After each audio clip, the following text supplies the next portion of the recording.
சில சமயம் நான் மட்பாட்டு உடைஞ்சிருச்சு அப்படின்னா எல்லாருக்கும் இன்னும் பாட்டுலாம் உடையுது, அது கெட்ட விஷயமோ அப்படின்னு நான் ஆரம்ப காலத்துல நான் பிசினஸ் பண்ணும்போது மத்தவங்க கேட்கும்போது உடைஞ்சிருச்சுங்க என்னமோ மாதிரி இருக்கு மனசுக்கு அப்படின்னு. அப்போ ஒரு வில்லேஜ்ல ஒரு லேடி சொன்னா, இல்ல உடைஞ்சதுன்னா திருஷ்டி போயிடுச்சுன்னு அர்த்தம் அவங்கள பொறுத்த வரைக்கும். நம்மளோட பிலீஃப் எப்படி இருக்கு அப்படின்னு கேட்டா, குயவர்கள்னா ரொம்ப கிராமத்துல படிக்காம அப்படி கிடையவே கிடையாது.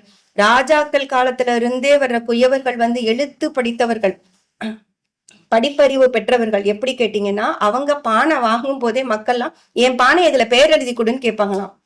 சோ அவங்க பேர் எழுதிதான் எல்லாருக்கும் பானை கொடுத்திருக்காங்க. அவங்க படிப்பறிவானவர்கள் தான்.